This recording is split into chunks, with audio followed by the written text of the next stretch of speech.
Bonsoir à tous. Ce soir, un thème un peu particulier avec des échanges qui vont être un petit peu décousus, mais on va le voir, d'abord nous apporter quelques enseignements. Comme d'habitude, la parole de Dieu est vivante. Chaque passage est bon pour nous enseigner, comme on va le voir. Mais ça s'inscrit aussi dans la suite des prochaines études que nous mènerons ensemble autour de la parole de Dieu. Nous le verrons au fur et à mesure. Voilà. Le premier texte que nous allons lire pour ce soir, c'est 2 Timothée, chapitre 3, versets 16 et 17. Évidemment, toute écriture est inspirée de Dieu et utile pour enseigner, pour convaincre, pour corriger, pour instruire dans la justice, afin que l'homme de Dieu soit accompli et propre à toute bonne œuvre. Toute bonne œuvre, cela signifie non pas que spirituelle, mais aussi physique, psychologique, psychique, etc. Donc là, ce soir, nous allons plus nous appuyer sur l'aspect, comment on va dire, physique de l'enseignement de la parole de Dieu. La mémoire. Alors, pour comprendre certaines choses, nous allons juste un tout petit peu parler de la mémoire, de ce qu'est notre mémoire. Ça va être relativement intéressant, vous allez le voir, surtout dans ce que la parole de Dieu nous enseigne sur notre mémoire. Nous avons 3 types de mémoire. Nous avons d'abord la mémoire sensorielle, c'est une mémoire immédiate. Mémoire immédiate, directement liée au sens et à la perception du monde extérieur, d'où son nom mémoire sensorielle. Si on imagine avoir perdu tous ses sens, cette mémoire sensorielle disparaîtrait, et ce serait très très grave, puisque ça veut dire que nous n'aurons plus la notion de la continuité du présent. Ça veut dire quoi? Ça veut dire que si j'écoute une phrase, par exemple quand vous m'écoutez parler, on se rappelle du début de la phrase lorsqu'on entend la fin. Donc c'est vraiment une mémoire très très courte. On appelle la mémoire sensorielle. Donc c'est tous les sens qui sont actifs pour se rappeler, et c'est ainsi qu'on a cette notion du présent, de la continuité du présent. Si on n'avait pas cette mémoire sensorielle, nous avons bien compris que, et en fait, nous aurions l'impression que d'être dans un no man's land, dans un sans temps. La continuité est due à cette mémoire sensorielle. Ensuite, nous avons la mémoire de travail. La mémoire de travail, c'est la mémoire à court terme. C'est-à-dire qu'on est capable de suivre une conversation complète. C'est-à-dire que non seulement vous avez entendu ma phrase, vous vous rappelez du début quand vous entendez la fin, mais vous vous rappelez du thème général de la soirée, vous vous rappelez de ce qu'on a pu voir au départ, même si c'est de plus en plus flou au fur et à mesure que le temps passe, mais c'est une mémoire de travail. C'est-à-dire que c'est ce qu'on peut appeler au niveau de l'informatique, on va appeler ça la mémoire vive. La mémoire vive. Un exemple. Il est dit que l'on peut stocker 7 informations directement accessibles dans le cerveau. C'est-à-dire que là, j'ai mis 7 mots, chat, bateau, éléphant, voyage, fusée, atome, Bible. En faisant un petit effort de concentration, on va se rappeler de ces 7-là. Alors la réalité, c'est qu'en réalité, c'est 7 plus ou moins 2. C'est-à-dire que nous ne sommes pas tous, je dirais, à égalité devant la mémoire, même si c'est quelque chose qui se travaille. Donc, plus ou moins 2, ça veut dire que ça fluctue entre 5 et 9 selon les personnes. Ça, c'est la mémoire que l'on peut stocker, mémoire de travail. 7 informations que l'on peut stocker, 7 plus ou moins 2. Mais on peut stocker plus d'informations si on les regroupe. C'est un système, une méthode pour mémoriser davantage de choses si on les regroupe. Par exemple, ici, si je regroupe tous ces mots, par exemple, chat, éléphant, ce sont des animaux, ou tout ce qui est moyen de locomotion, bateau, fusée, voyage, tout ce qui est locomotion, voyage, mouvement, atome, chimie, ou Bible, livre.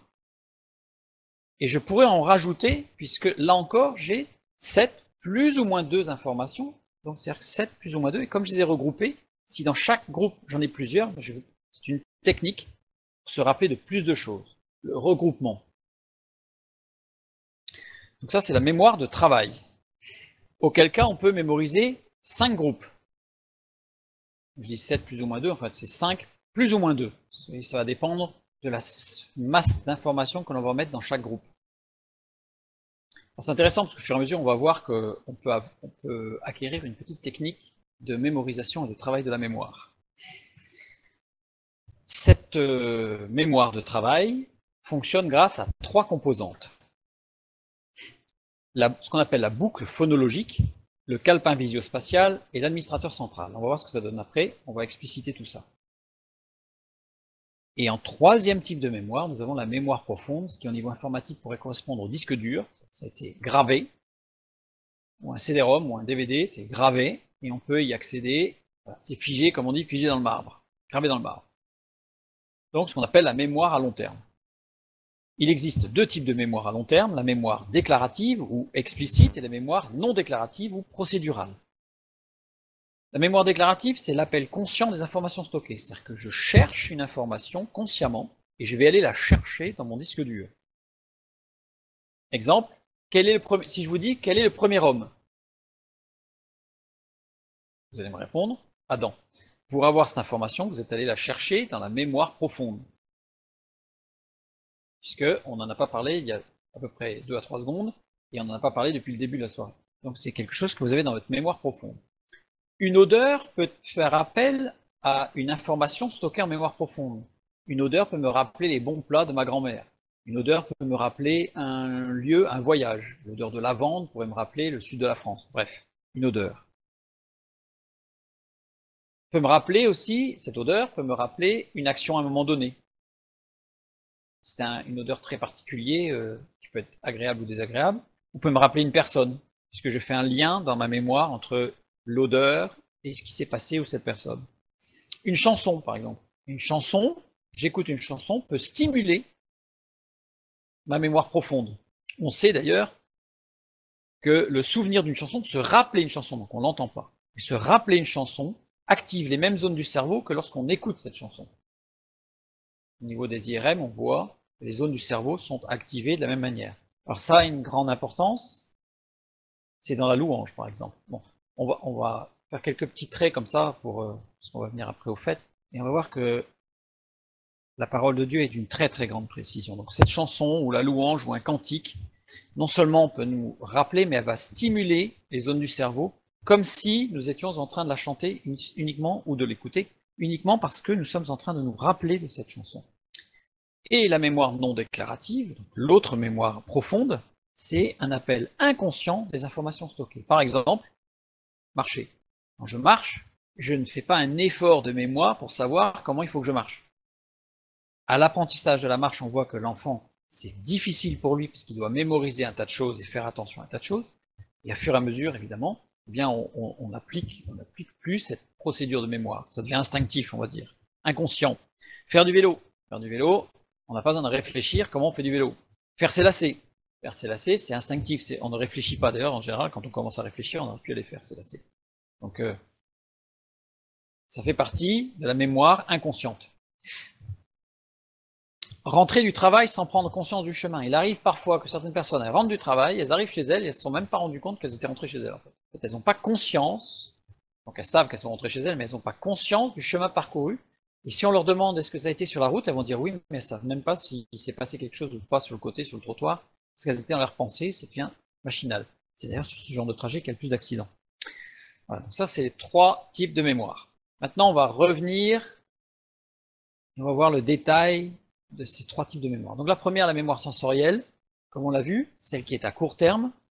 Il y a la mémoire de travail, donc la mémoire sensorielle, c'est pas à court terme, c'est immédiate, hein, c'est très court. La mémoire de travail, avec la boucle phonologique. Alors la boucle phonologique, au niveau du cerveau, très particulier, ça se situe sur le côté de l'hémisphère gauche, voilà, 2 endroits. Bon. Ensuite, on a le calepin visio-spatial et l'administrateur central. La boucle phonologique concerne toutes les informations verbales, c'est-à-dire que tout ce que l'on va entendre, ou dire d'ailleurs, ou dire. Ça c'est la boucle phonologique. Un petit test. Je vais vous faire un petit test, suivez bien. Je vais vous demander de mémoriser 3 nombres. Vous allez les retenir. Attention, ils vont s'afficher, vous pourrez les lire, hein. Mais je vous demande après de les mémoriser. 1138, 56, 844. Vous essayez de mémoriser ça, allez, pendant 4 secondes. Un peu plus que 4 secondes, vous allez voir pourquoi.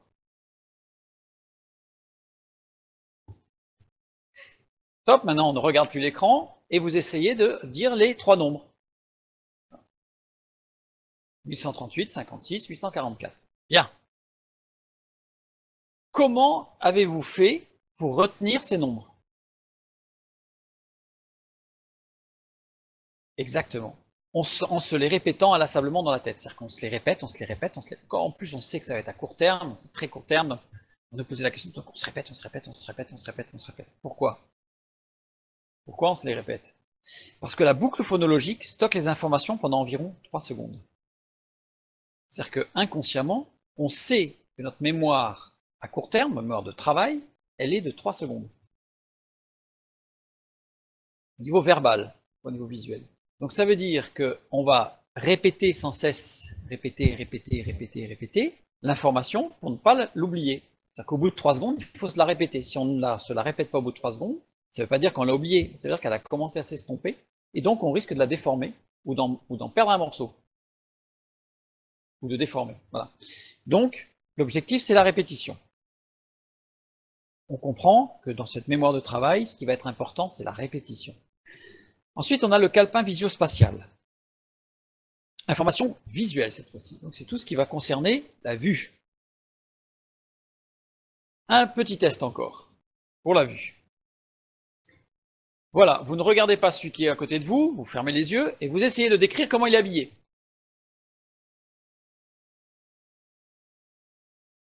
Voilà, vous essayez de décrire comment il est habillé, votre voisin ou quelqu'un que vous avez vu aujourd'hui. Enfin, sans le regarder, parce que sinon c'est facile. C'est plus de la mémoire. Là, forcément, vous avez mentalement construit une image de la personne, que vous avez mentalement visualisé cette personne, puis vous l'avez décrite. Pourquoi? Puisque et là c'est le calepin visio-spatial qui est entré en jeu, pour essayer de mémoriser, de revoir ce que vous avez photographié dans votre mémoire. Continue.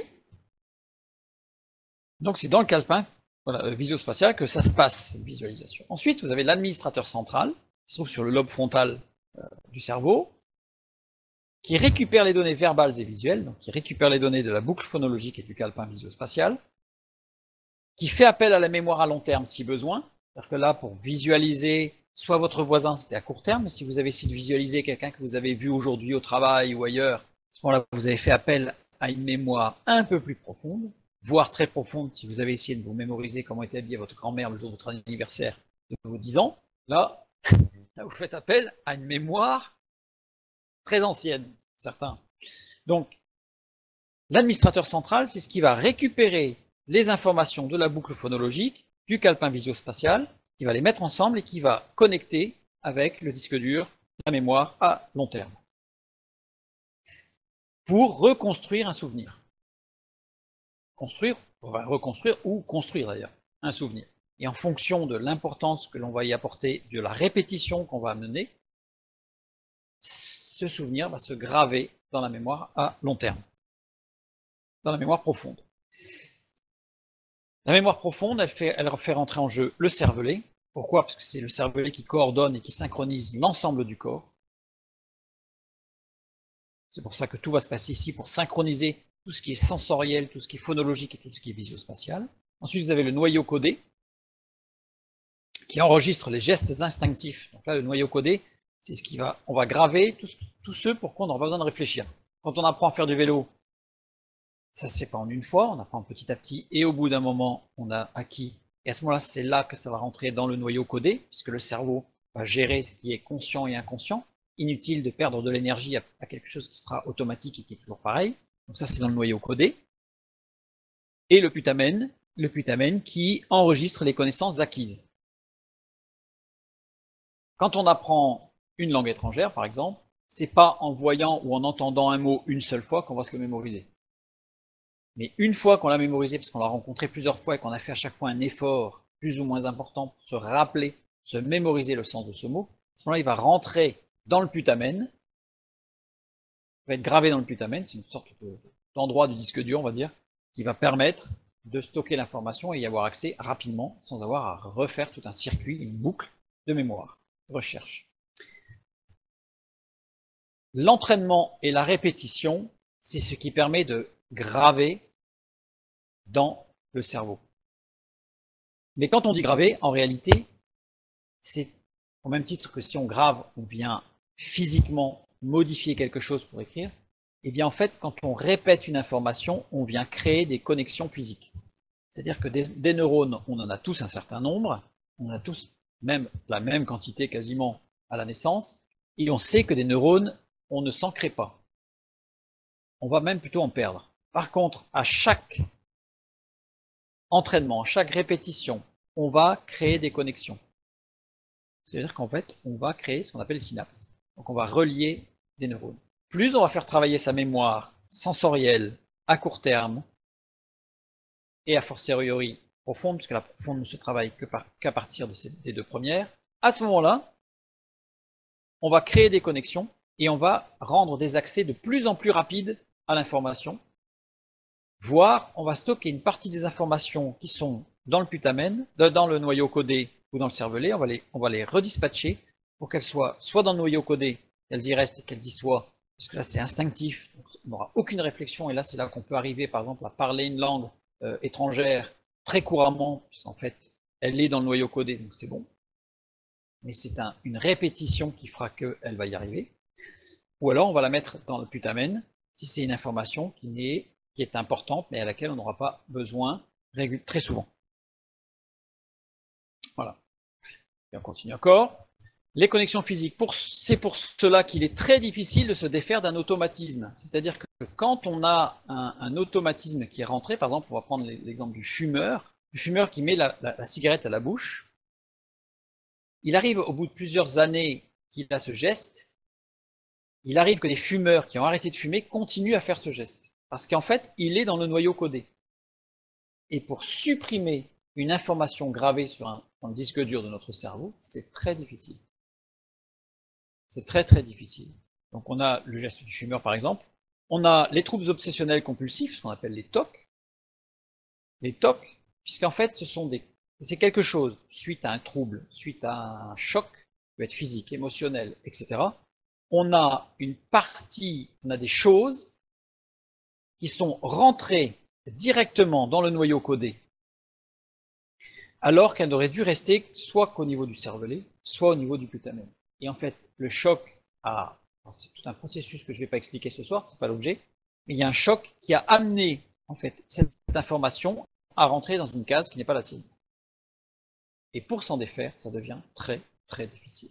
Alors on va en parler dans les semaines qui viennent au fur et à mesure sur l'action du Saint-Esprit et comment ça se passe. C'est bien pour ça que ce soir j'ai abordé ce sujet-là, pour préparer les prochaines soirées sur la délivrance, les victoires par rapport à tous ces problèmes. Mais pour bien comprendre le fonctionnement de notre cerveau et de comment Dieu nous a créés, on va le voir un petit peu après encore. Les tics ne font pas partie des choses difficiles et automatiques. Pourquoi? Parce qu'un tic est une réponse, je ne sais pas si non je ne l'ai pas écrit, le tic est une réponse émotionnelle, à la différence d'un TOC. Le TOC est compulsif, comme le dit son nom, c'est-à-dire qu'il est instinctif, il est enregistré dans le noyau codé, alors que le tic n'est pas dans le noyau codé. Le tic est dans le cervelet, en lien parfois avec le putamen, mais jamais avec le noyau codé. Donc c'est une grande différence entre le TOC, les TOC et les tics. On peut se débarrasser beaucoup plus facilement d'un tic, que d'ailleurs un effort de concentration ou un effort sur la gestion de son stress permet en règle générale de diminuer fortement, voire de supprimer les tics qui reviendront quand on y fera plus attention. Voilà. Maintenant, on va regarder un petit peu au niveau de la parole de Dieu, l'application de tout ça. Alors j'ai pris un exemple, le psaume 136. Nous allons le lire. Il y a 26 versets, lisons-le ensemble. Louez l'Éternel car il est bon, car sa miséricorde durera toujours. Louez le Dieu des dieux, car sa miséricorde durera toujours. Louez le Seigneur des seigneurs, car sa miséricorde durera toujours. Celui qui seul fait de grands prodiges, car sa miséricorde durera toujours. Celui qui a fait des cieux avec l'intelligence, car sa miséricorde durera toujours. Celui qui a étendu la terre sur les eaux, car sa miséricorde durera toujours. Celui qui a fait les grands luminaires, car sa miséricorde durera toujours. Soleil pour présider au jour, car sa miséricorde durera toujours. La lune et les étoiles pour présider à la nuit, car sa miséricorde durera toujours. Celui qui frappa les Égyptiens dans leur premier-né, car sa miséricorde durera toujours. Et fit sortir Israël du milieu d'eux, car sa miséricorde durera toujours. À main forte et à bras étendus, car sa miséricorde durera toujours. Celui qui coupa en deux la mer Rouge, car sa miséricorde dura toujours. Il fit passer Israël au milieu d'elle, car sa miséricorde dura toujours. Et précipita Pharaon et son armée dans la mer Rouge, car sa miséricorde dura toujours. Celui qui conduisit son peuple dans le désert, car sa miséricorde dura toujours. Celui qui frappa de grands rois, car sa miséricorde dura toujours. Qui tua des rois puissants, car sa miséricorde dura toujours. Sion, roi des Amoréens, car sa miséricorde dura toujours. Et Og, roi de Basan, car sa miséricorde dura toujours. Et donna leur pays en héritage, car sa miséricorde dura toujours. En héritage à Israël son serviteur, car sa miséricorde dura toujours. Celui qui se souvint de nous quand nous étions humiliés, car sa miséricorde dura toujours. Et nous délivra de nos oppresseurs, car sa miséricorde dura toujours. Celui qui donne la nourriture à toute chair, car sa miséricorde dura toujours. Louez le Dieu des cieux, car sa miséricorde dura toujours. C'est un psaume, en général, que l'on saute assez vite ou on ne lit pas tout. Parce qu'on se dit, ouais, c'est un peu lourd quand même. C'est un peu lourd. Alors, on va pas l'étudier parce que je peux vous dire qu'il est extraordinaire dans sa structure, ce psaume. On va juste voir quelques points intéressants.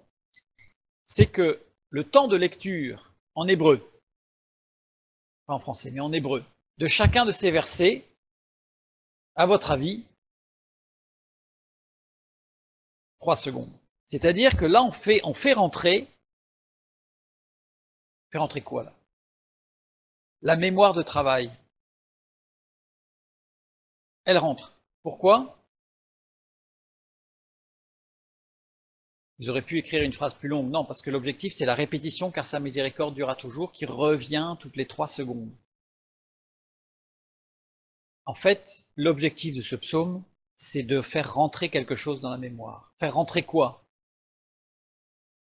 Eh bien non, c'est pas de faire rentrer car sa miséricorde durera toujours, même si ça va rentrer. Parce qu'en fait, on le répète, donc ça va rentrer. Ça y est, c'est rentré, c'est bien. C'est bien parce que c'est fondamental. Parce que sa miséricorde dure à toujours. C'est très important. Et donc ça, les 3 secondes font travailler la mémoire de travail, justement. Elle fait travailler la boucle phonologique, puisqu'en fait, on le lit. Ou on l'entend. Et nous-mêmes, quand on lit, on entend. Vous savez, notre voix dans notre tête, quand on lit à voix basse, on entend notre voix. Enfin, c'est pas notre voix d'ailleurs, dans le vocal, mais on entend une voix, une petite voix, qui nous parle dans la tête. Cette petite voix, en fait, elle est liée directement au fonctionnement de la mémoire, puisque c'est l'interaction entre les deux et les réactions entre les deux qui nous permet d'entendre cette petite voix. Donc ici, on a la boucle phonologique qui est mise en évidence. Alors, j'ai pris ce psaume 136 parce qu'en français, on a la boucle phonologique. Il y a de nombreux psaumes dans lesquels il y a d'autres boucles phonologiques, mais qui, dans la traduction, se perdent. Les boucles phonologiques dues à des répétitions de sons, voire de rimes, qui sont permanents en fait. Et quand on regarde, ils reviennent en général toutes les 3 secondes. Donc la structure même du texte, elle est puissamment construite pour correspondre exactement à notre fonctionnement cérébral. Évidemment, David, comment pouvait-il savoir comment fonctionnait son cerveau et notre cerveau pour écrire un psaume pareil? Évidemment, il est inspiré de Dieu. Maintenant, si je regarde un petit peu, c'est pour ça qu'on le fait rapidement, on ne va pas tout étudier, on se rend compte que quasiment toutes les autres parties, à part car miséricorde durera toujours, des versets 5 au verset 25, il reste 4 premiers versets, enfin, quoique le 4e, j'aurais pu le mettre, verset 4, pardon, mais les 3 premiers versets et le dernier verset, remarquez que ce sont les seuls qui commencent par louer Dieu, louer, on va voir pourquoi. Tous les autres font appel à la mémoire profonde. Celui qui a fait les cieux avec intelligence. Ça, c'est dans la Genèse, chapitre 1. Celui qui a étendu la terre sur les eaux. Genèse 1. Celui qui a fait les grands luminaires. Jour Genèse 1. Le soleil pour présider au jour, la lune, les étoiles pour présider à la nuit. Celui qui frappe les Égyptiens dans leur premier-né. Exode. Et on va voir comme ça toute l'histoire qui va se rappeler. Ça veut dire que ce psaume, lorsqu'il est lu, fait appel à la mémoire profonde par un principe d'activation de la boucle phonologique. Donc c'est quelque chose de très très précis. Alors, ce n'est pas du tout de la manipulation, parce que tu n'es pas obligé de le lire. Si tu le lis, t'es pas manipulé malgré toi, puisque c'est toi qui sois choisi de le lire. Tu n'es pas obligé de le lire. D'ailleurs, comme je l'ai dit en introduction, il y a plein de gens qui le lisent et qui lisent pas les Car ma miséricorde durera toujours. Ils lisent le premier, puis ils disent c'est bon, on lira le dernier. Mais c'est pour montrer que l'inspiration du texte biblique dans sa structure est parfaite et correspond à un système qu'il était totalement impossible de connaître en 900 avant Jésus-Christ, l'époque de David. Même aujourd'hui, si on voulait écrire un texte comme cela, ça demanderait énormément de travail. Ça correspond exactement. Et donc ce que je disais, c'est que toute cette partie des versets 4 au verset 25 en violet, là, active la mémoire profonde. Et on a vu que si on active la mémoire de travail et la mémoire profonde, alors on fait de l'ancrage. On fait de l'ancrage qui va passer du sensoriel cervelé au putamen, puis au noyau codé. Et c'est l'objectif, enseigne l'enfant dès son plus jeune âge.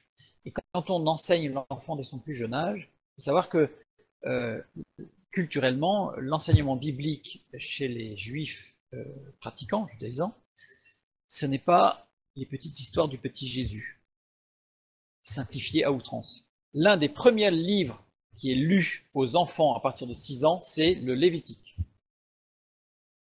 Pourquoi le Lévitique? Parce que quand on lit le Lévitique, on se rend compte qu'il y a énormément de répétitions. Ces répétitions ne sont pas le fruit du hasard, elles sont ordonnées, elles sont logiques dans un ordre donné qui correspondent à des espaces de mémorisation. Tout ça, c'est inspiré, révélé par Dieu, évidemment, par le Saint-Esprit, qui permet d'avoir une structure pour celui qui le souhaite et celui qui s'applique à la lecture du texte biblique tel que Dieu l'énonce même dans sa parole. On se nourrit de la parole de Dieu. Et bien à ce moment-là, ça va venir tout former notre mémoire. Mais non seulement nous former notre mémoire quant à l'application des textes bibliques et de l'action de Dieu dans l'histoire de l'humanité et dans nos vies, mais ça va nous former, c'est-à-dire que notre mémoire, elle va se construire, elle va créer des liens. Ça veut dire qu'on va être en mesure d'avoir une capacité de mémoire et de concentration qui va être de plus en plus fine, y compris pour ce qui n'est pas biblique. C'est tout simplement un travail. Mais c'est un travail qui est ô combien agréable à la lecture de la parole de Dieu. Donc cette structure, c'est pour montrer que le texte biblique est révélé par Dieu, lequel nous a fabriqués, évidemment. Donc la mémoire profonde par l'administrateur central qui lui combine tout ce qui est phonologique et j'ai un trou sur l'autre mot, enfin, sur la deuxième partie. J'ai un trou. Comment? Visio-spatial, merci, j'avais un trou, merci. Sur la partie qui va coordonner et qui va permettre au niveau de l'administrateur central en fait de l'envoyer dans la mémoire profonde et de le graver sur le disque dur. Donc là, on a cette structure du psaume 136, moi je la trouve extraordinaire parce que on a toute l'histoire de l'humanité, toute l'œuvre de Dieu dans chacune de nos vies. Une fois que ça s'est gravé dans nos cœurs, dans notre esprit profondément, ça, on ne risque plus de douter de l'amour et de la présence de Dieu. On va en reparler un petit peu plus tard, tout à l'heure. Puisque quand on lit, si on relit tout sans les car sa miséricorde durera toujours, parce que le fait de le lire très souvent nous perturbe, parce qu'on trouve ça un peu fatigant. Mais je vous assure que maintenant que vous savez comment ça marche, je suis sûr que vous relirez ce psaume avec une toute autre attention, et vous verrez ô combien il est riche de détails et combien il nous fortifie dans notre foi. Donc, activation cérébrale, connexion physique, c'est-à-dire qu'on l'a lu ensemble, là il y a des connexions qui se sont faites, certes elles sont fragiles, mais si on le lit régulièrement, elles vont se fortifier, puisque ces connexions elles existent, mais elles peuvent se fortifier, grossir, et si on ne les nourrit pas, elles peuvent diminuer et se briser. Alors, petite info, alors oui, création et renforcement du système des synapses. Petit rappel par rapport à ce que nous avons vu la semaine dernière sur le Nouvel An. Ce psaume est lu à toutes les fêtes à partir du Nouvel An. Mais elle n'est jamais lue à Rosh Hashanah. Parce que, évidemment, Rosh Hashanah, c'est-à-dire le jour de l'an juif au mois de septembre-octobre, comme on l'a vu la dernière fois, ne correspond pas à une mémorisation, puisque c'est au contraire, c'est pénitence, c'est un jour de deuil, alors qu'à partir du Nouvel An, le premier Nissan, qui va aller jusqu'à Pessah et Shavuot. Donc à Pessah, ce texte est lu, le psaume 136. À Shavuot, ce texte est lu. La Shavuot, c'est ce qui correspond à la Pentecôte. Je vous renvoie vers notre dernière étude et vous comprendrez pourquoi il est lu, puisqu'en fait, il fortifie à ce moment-là pour un nouveau départ et une vie dynamique. Je ferme la parenthèse. Oh. Je reprends le psaume 136, mais je vais juste prendre les 3 premiers versets et le dernier, à savoir ceux qui sont justement, qui ne font pas appel à la mémoire profonde, mais qui sont loués l'Éternel. Ils commencent par louer l'Éternel, le Dieu des cieux, le Seigneur des seigneurs, le Dieu des cieux. Voilà. Ce psaume 136 est appelé le grand Hallel. Le grand Hallel, Hallel qui veut dire louer, c'est-à-dire la grande louange. La grande louange. Il y a plusieurs psaumes qui sont appelés des Hallel, c'est-à-dire des psaumes de louange, psaumes en général du psaume 102 au psaume 107, grosso modo. Donc là, ce sont des psaumes Hallel, et celui-là particulièrement, c'est le grand Hallel. Il est très particulier. C'est celui-là, comme je vous disais, qui est lu à chaque fois. Mais Hallel, ça veut dire louer, mais ça veut dire aussi entreprendre. Donc c'est le psaume qui permet d'entreprendre, qui permet d'avancer, qui permet de s'engager, qui signifie aussi transpercer, frapper. Comme on l'a vu dans notre étude, et on le reverra d'ici 3 semaines sur la louange c'est ce qui donne la victoire. Donc ici c'est le psaume de la victoire, c'est la grande victoire, on peut dire, frapper l'ennemi, transpercer l'ennemi. C'est d'autant plus curieux qu'il soit appelé le grand Hallel, puisque le mot louer, les mots louer qui reviennent à 4 reprises dans le texte, sont la traduction de yada, et non pas de Hallel. Un autre mot qui veut dire louer. Il y en a plusieurs, on le verra aussi dans 3 semaines, on reverra ça. Et yada veut dire jeter à terre, abattre. Abattre l'ennemi, le jeter à terre, le terrasser. Donc il y en a transpercer, frapper et abattre l'ennemi. Petit clin d'œil, pour voir un petit peu la structure rapidement du texte. Le texte nous dit « Louez l'Éternel car il est bon ». Bon, c'est Tov. Tov, référence à la création. C'est ce mot qui est employé à chaque fois, et Dieu vit que cela était bon. Et Dieu vit que cela était Tov. Et le 7e jour, Dieu vit que cela était très bon, Meod Tov. Donc ce Tov fait systématiquement référence à la création de Dieu.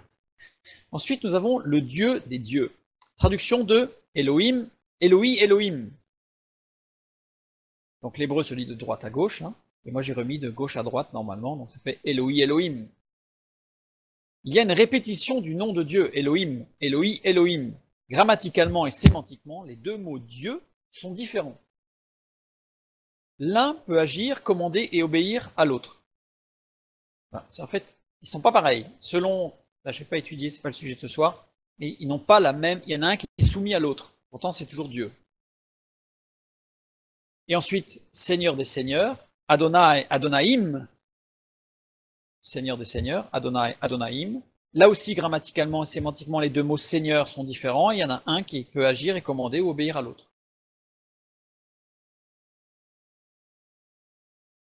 On a essayé de mettre ça par les histoires de majuscules, minuscules, mais il nous manque un gros morceau, vous allez voir pourquoi. C'est que la référence à la création fait forcément référence à Dieu le Père. Par contre, Eloi, Elohim, c'est Dieu le Fils. Et on comprend pourquoi dans Marc chapitre 15, verset 34, sur la croix, Jésus a pu s'écrier Eloi, Eloi, lama sabachthani, c'est-à-dire c'est pas Elohim, il dit c'est Eloi, en rappelant justement, parce que lui, le Fils, était soumis à l'autorité du Père, même s'il était lui-même Dieu. C'est pour ça que le Dieu des dieux, c'est le Dieu de Jésus en fait. Donc il y avait le Père, là il y a le Fils, c'est pour ça qu'il dit Eloi, Eloi, c'est vrai, au Dieu son Père, à qui il était soumis. Et on a Adonai, Adonaïm, qui est Dieu l'Esprit. Pourquoi? Parce qu'ici, dans Jean chapitre 16 au verset 7, il dit, c'est Jésus qui parle, cependant je vous dis la vérité, il vous est avantageux que je m'en aille, car si je ne m'en vais pas, le consolateur ne viendra pas vers vous. Mais si je m'en vais, je vous l'enverrai. C'est-à-dire que c'est Jésus qui délivre le Saint-Esprit. Donc le Saint-Esprit, Jésus est soumis au Père et le Saint-Esprit est soumis au Fils. Sachant que, évidemment, chacun est Dieu. C'est le mystère de la Trinité. Il paraît que nous n'avons pas étudié ce soir, même si c'est très intéressant, mais ce n'est pas le sujet. C'est pour montrer que dans ce psaume 136, la structure, elle est parfaite, évidemment, inspirée de Dieu, autant au niveau de la mémoire, de notre fonctionnement à nous, que de la présentation du Dieu 3 fois saint, dans son action dans nos vies et dans l'histoire. Et ensuite, à la fin du chapitre, c'est louer le Dieu des cieux. Et là, cette fois-ci, on a El Hashamaim. Là, c'est El, c'est-à-dire le Dieu un. Il n'est plus fait mention du Père, du Fils et du Saint-Esprit, mais il est fait mention de Dieu un dans son action, dans l'histoire, pour chacun.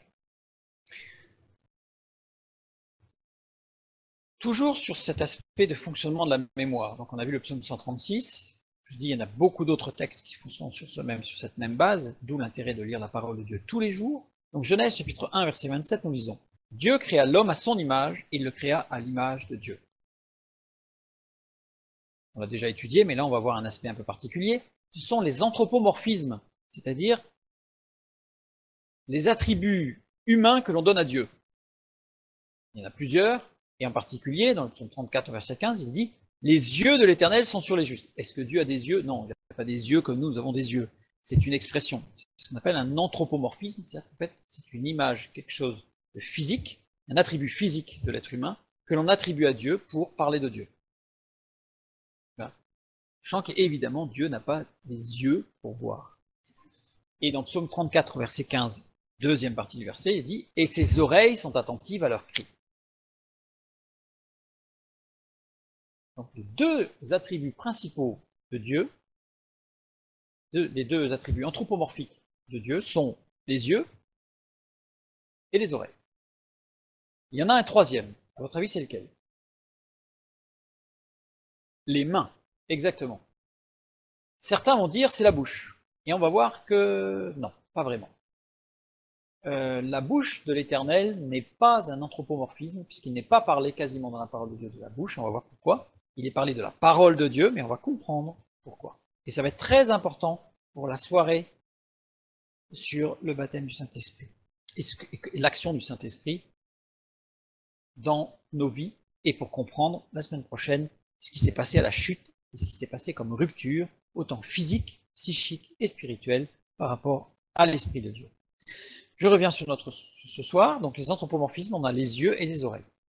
Les yeux de l'Éternel, gardons à l'esprit, mémoire à court terme, que nous avons le texte: Dieu créa l'homme à son image. Donc nous sommes à l'image de Dieu et à sa ressemblance. Les yeux de l'Éternel font appel à la composante visuelle. Donc, c'est-à-dire le calepin visio-spatial. Les oreilles de Dieu, c'est la composante verbale, tout ce qui est auditif. C'est la boucle phonologique. C'est-à-dire que les attributs anthropomorphiques de Dieu nous amènent, du fait que nous sommes à l'image de Dieu, et non pas l'inverse, c'est pas Dieu qui a notre image, hein, c'est nous qui sommes à l'image de Dieu, à comprendre ce que signifie la mémoire de Dieu. Et dans le texte biblique, il est souvent parlé de Dieu se souvint de Noé, de tous les animaux, de tout le bétail qui était avec lui dans l'arche. Et on a de nombreux textes où Dieu se souvint d'Abraham, Dieu se souvint de Rachel, Dieu se souvint de Léa, Dieu se souvint de Jacob, Dieu se souvint de ses promesses. Comme si le texte tel qu'on le lit là en français nous donne l'impression qu'en fait, Dieu aurait pu oublier. Heureusement, il s'est rappelé. Ouf, heureusement. Alors que pas du tout, puisque ces attributs qui sont donnés à Dieu dans les yeux et les oreilles sont justement pour nous montrer que c'est ancré, c'est marqué dans le marbre, c'est gravé dans le marbre. C'est-à-dire que Dieu se rappelle de chacun de nous. Dieu se rappelle de chacun de nous, de notre prénom, comme on l'a vu sur le déluge la dernière fois par rapport au chiasme. On a vu que Dieu se souvint de Noé. Il n'est pas écrit que Dieu se souvint des hommes. Il n'est pas dit que Dieu se souvint de sa création. Il dit que Dieu se souvint de Noé. Dieu se souvient de chacun de nous parce qu'il en est tous gravés dans sa mémoire. Je dirais, si j'utilisais un anthropomorphisme de plus, je dirais, nous sommes tous dans son noyau codé, dans son putamen et dans son cervelet. C'est un anthropomorphisme, évidemment, vous comprenez ce que je veux dire.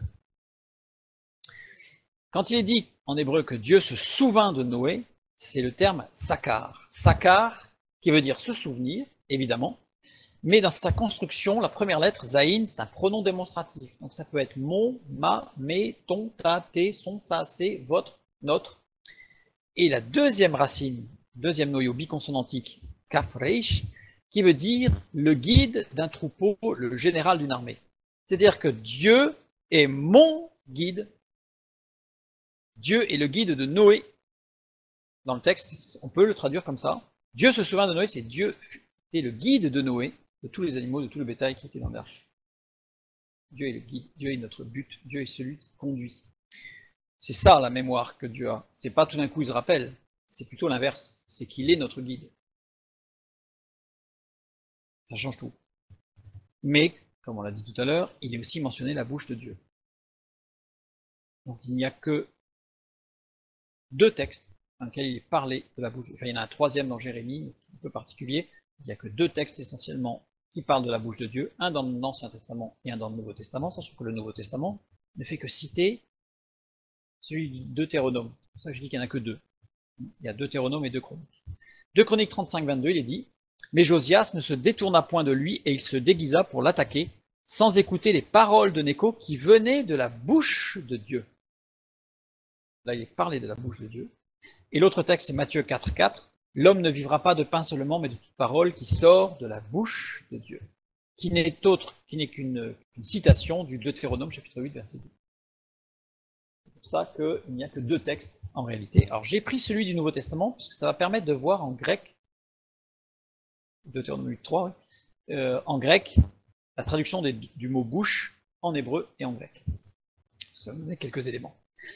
Qui venait de la bouche de Dieu, P. P qui se traduit par bouche. Voilà, bouche. Mais qui signifie aussi, et c'est là que c'est important, ça apparaîtra après, on verra juste après. Et en grec, bouche, stoma, qui veut dire bouche, mais qui veut aussi, là il y a un petit mélange, c'est pas grave.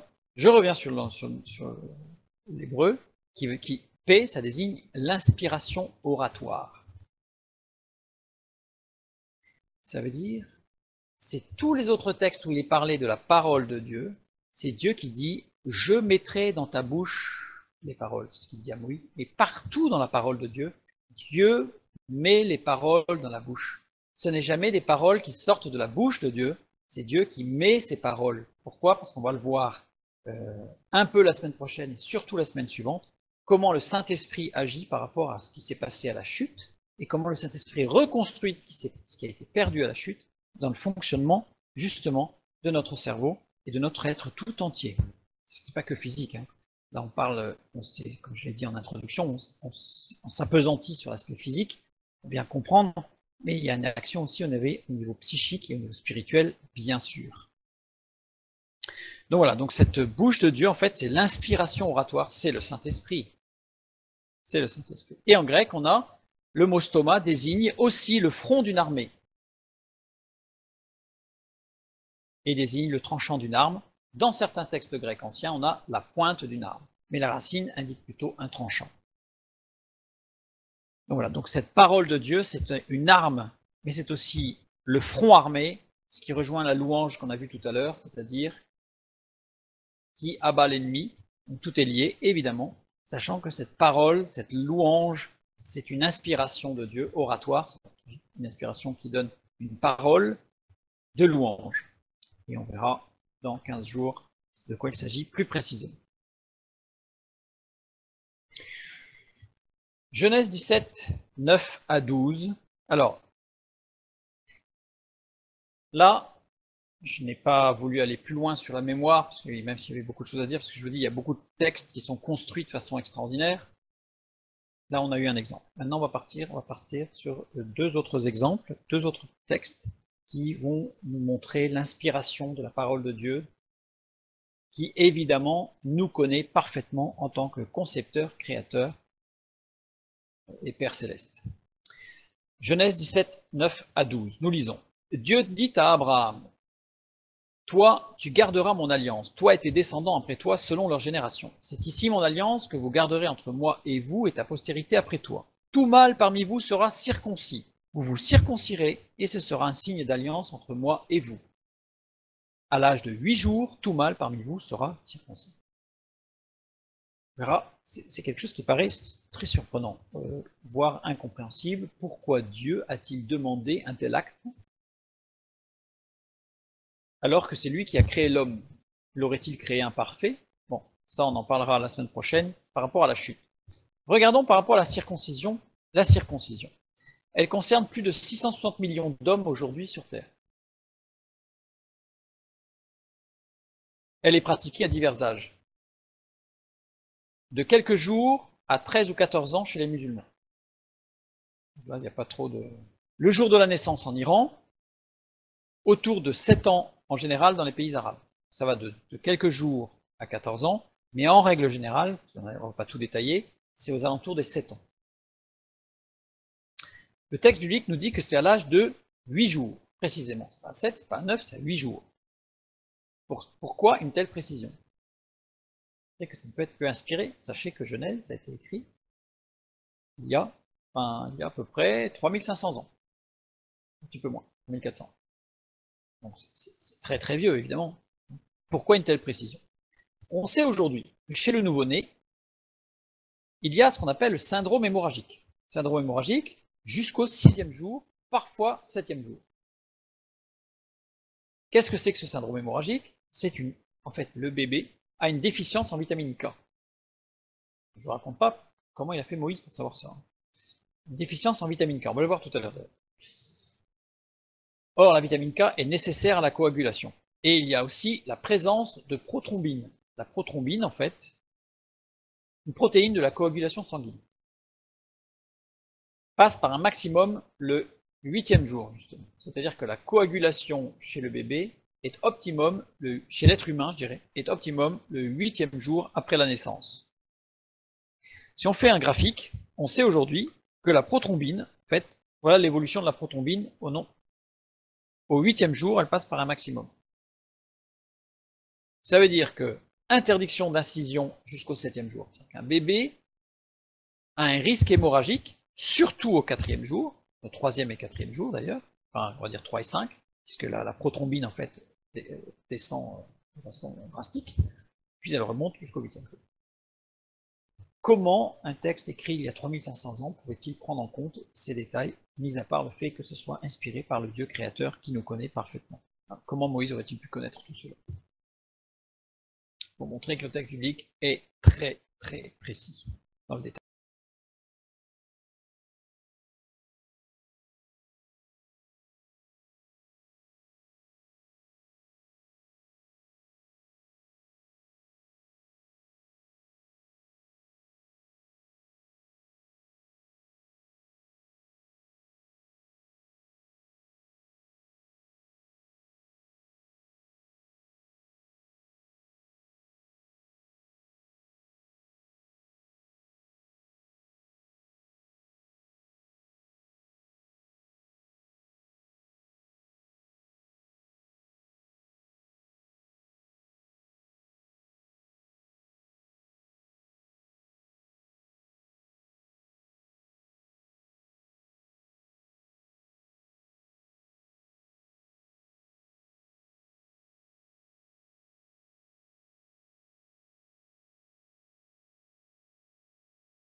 Maintenant, concernant la contamination.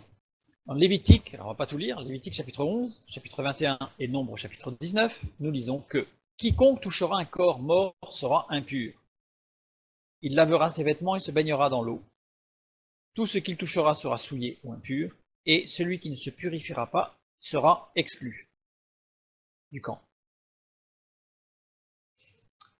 En 1847, c'est pas vieux, le texte biblique a été écrit il y a 3500 ans, là on est il y a 150 ans, 170 ans. Ignaz Semmelweis, un scientifique, médecine, se rend compte que le fait de se laver les mains après une autopsie d'un cadavre réduit la mortalité des femmes en couche. Vous imaginez quand même qu'à l'époque, ils faisaient des autopsies sur des gens morts, et dans la foulée, sans se laver les mains, sans rien, ils allaient accoucher des femmes. Donc il y avait un taux de mortalité des femmes qui accouchaient qui était énorme. Et lui, il s'est rendu compte qu'il divisait par 14 les risques de mortalité, uniquement en se lavant les mains. Imaginez pendant des siècles les milliers de femmes qui sont mortes uniquement parce qu'il ne se lavait pas les mains. Mais l'orgueil du corps médical empêcha de la généralisation de cette pratique. C'est-à-dire qu'en fait, il a signalé Ignace Semmelweis, il a signalé en 1847, il s'était rendu compte que le fait de se laver les mains, il avait divisé par 14 le nombre de décès chez les femmes qui accouchaient dans sa clinique, mais il n'a pas été pris au sérieux, on lui dit oui, c'est bien, continue. C'est pas bon. C'est en 1878, quasiment 30 ans plus tard, que Louis Pasteur met en évidence les contaminations infectieuses. Et ce n'est qu'en 1910 que Hyacinthe Vincent, professeur, je crois que c'est en Suisse, mais je ne suis pas sûr, professeur donc en collège médical de médecine, collège de médecine, lui fait une relation directe entre les infections et la mortalité. Parce que Louis Pasteur a découvert la contamination infectieuse, mais il n'a pas fait, je dirais, officiellement le lien, n'a pas fait une démonstration officielle reconnue du lien entre la contamination et la mortalité. Ce n'est que en 1910. 1910, c'est pas vieux, hein, un siècle, qu'on s'est rendu compte qu'il y avait un lien entre justement l'infection et la mortalité. Le texte biblique, lui, était clair depuis 3500 ans. Que celui qui touche un corps qui est mort devait se laver, non seulement lui, mais ses vêtements, et tout ce qu'il avait touché était souillé. Si on regarde d'ailleurs les délais nécessaires, en fait, où on considérait que certaines choses qui ne pouvaient pas être lavées étaient impures, on se rend compte que ça correspond au délai dans lequel les bactéries meurent. C'était écrit il y a 3500 ans, inspiré, évidemment. Les contagions, maintenant. Dans Lévitique chapitre 13, les règles face à la lèpre. Alors, ce sont des passages, là encore, en général, qu'on lit un petit peu rapidement. Mais quand on les regarde de près, il y a des observations, une observation clinique des lésions. À savoir, il fallait vérifier l'apparence de la lésion, la présence de poils jaunâtres ou grêles, c'est-à-dire plus fins, la peau environnante, pour voir un peu s'il y avait un contraste important ou si c'était un dégradé, et la progression dans le temps de cette tache ou de cette formation curieuse au niveau de la peau. Et à partir de là, selon le diagnostic, eh bien, il y avait une déclaration d'impureté et surtout une séparation de la communauté. C'est-à-dire que la personne était séparée, totalement séparée, isolée, mise en quarantaine, on dirait aujourd'hui, de la communauté. Texte écrit il y a 3500 ans. Au XIIIe siècle, on comptait 19 000 léproseries en Europe. Ça fait beaucoup. Au XIVe siècle, l'Église décide d'appliquer le Lévitique chapitre 13. XIVe siècle. Ça veut dire quasiment 3000 ans après l'écriture du texte biblique. L'Église se décide à appliquer le texte biblique. Identification de la maladie, isolement total de la personne malade, destruction par le feu des vêtements et des objets souillés. Qu'est-ce qui s'est passé? En moins d'un siècle, la maladie fut totalement éradiquée. Uniquement en observant un texte biblique, Lévitique chapitre 13. Ce principe fut ensuite généralisé à d'autres épidémies comme la peste. Et en particulier, c'est Venise qui a appliqué. Il s'est rendu compte que ça fonctionnait pour la peste et que la lèpre avait disparu. Donc ils l'ont appliqué pour la peste. Qu'est-ce qui s'est passé? Eh bien, la peste a disparu. Uniquement en appliquant les textes bibliques. Sans comprendre à l'époque ce qui se passait, puisque comme on l'a vu, ça n'a été découvert que, je dirais, début XXe siècle. Fin XIXe. Le texte est inspiré par Dieu. Mais qu'en est-il de tous les autres textes que nous ne comprenons pas? Aujourd'hui, il y a une attitude de plus en plus courante. Ah, mais ça, c'est dépassé, ça. C'est dépassé. Pendant 1500 ans, les autorités d'Europe, du monde intelligent, scientifique, à l'époque, ont négligé en disant « Ah, mais ça, c'était c'était au temps de Moïse, ça, c'était dépassé. » Le jour où ils l'ont appliqué, des millions de vies ont été sauvées. Quand le texte biblique nous demande de faire quelque chose, d'agir en fonction de ce qui est écrit, alors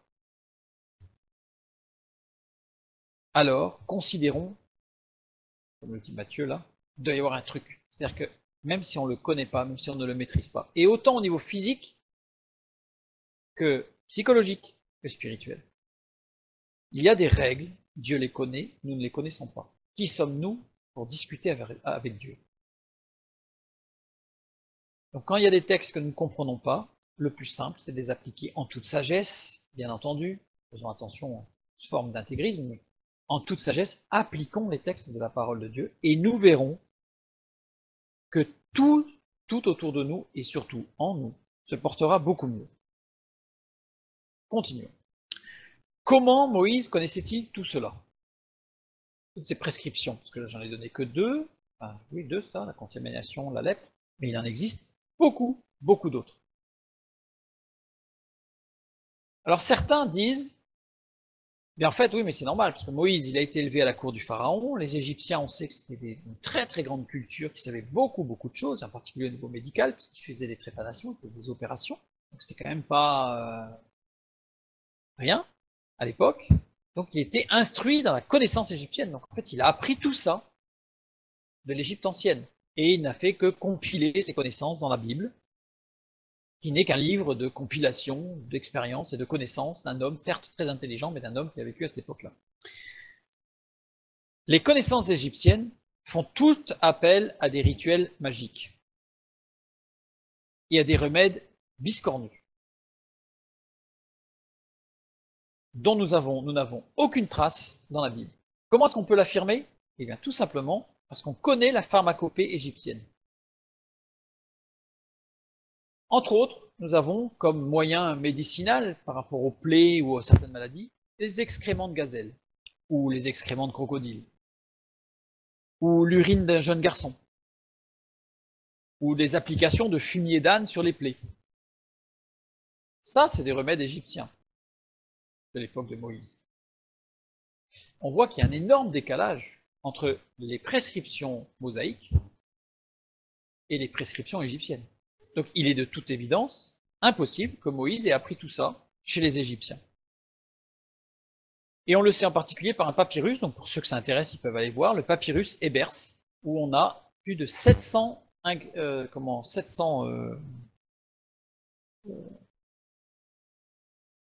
perdu mon mot, 700 remèdes, 700 produits naturels, évidemment, hein, mais qui composent la pharmacopée égyptienne. Donc dans ce document, on a tous les sortes d'excréments, d'urine, de fumier, de produits macérés en putréfaction. Enfin, ça, c'était des remèdes égyptiens. Et ce papyrus d'Ebers date de Amenhotep. Alors il y a des gens qui ne sont pas tout à fait d'accord sur est-ce que c'est Amenhotep 1er, 2e ou 3e. Enfin, en tout cas, c'est à l'époque de Moïse. C'est ça qui est essentiel pour nous ce soir. Donc, c'était vraiment l'époque de Moïse. Donc, si Moïse s'était inspiré des connaissances égyptiennes de l'époque, à ce moment-là, on aurait retrouvé ça dans la Bible. Or, pas du tout. Et ces remèdes biscornus entraînaient souvent la mort par le tétanos. On le sait, pourquoi? Parce que c'est décrit dans le papyrus d'Edwin Smith. Pour ceux que j'intéresse, peuvent aller chercher sur internet, vous aurez pas mal d'informations sur ce papyrus qui décrit, eh bien, en fait, une sorte de généralisation de personnes qui meurent dans des souffrances et qui se raidissent, qui se tendent, qui se plient, le corps il se courbe, c'est le tétanos, avec justement des crispations musculaires énormes sur tout le corps qui font souffrir terriblement et qui finissent par la mort, soit par suffocation, soit par rupture, soit par crise cardiaque, le cœur étant un muscle, et bien en fait il finit par lâcher et par faire un infarctus. Donc voilà, on n'a absolument rien de tout ça dans la parole de Dieu. Évidemment, pour nous qui avons la foi, ça ne change rien. Mais quand on nous parle de la parole de Dieu comme étant un vieux livre qui n'est qu'une compilation de choses, on peut facilement montrer que c'est totalement impossible. Totalement impossible. Comment Moïse aurait-il pu connaître des préceptes aussi radicalement différents de ceux de son époque? Et en plus, il les connaissait très bien, ceux de son époque. Dieu lui a révélé, de toute évidence, ça ne peut pas être autrement. Il a forcément acquis une connaissance qui ne peut pas être de l'époque, pourquoi ne pas tout simplement croire ce qu'il dit lui-même, ce que la parole de Dieu nous dit elle-même, c'est que Dieu a insufflé à Moïse cette connaissance. Nous terminons notre partage ce soir sur quelques exemples de preuves, entre guillemets, comme si on avait besoin de preuves, que la parole de Dieu est révélée et inspirée. C'est 2 Timothée chapitre 3 versets 16 et 17, et on comprendra encore mieux ce texte après avoir vu ça. Toute écriture est inspirée de Dieu, même les psaumes qui sont assez curieux dans leur construction et qui répètent inlassablement certaines choses. Toute écriture est inspirée de Dieu et utile pour enseigner, pour convaincre, pour corriger, pour instruire dans la justice, afin que l'homme de Dieu soit accompli et propre à toute bonne œuvre, et comme je l'ai dit en introduction, autant physiquement que psychologiquement que spirituellement.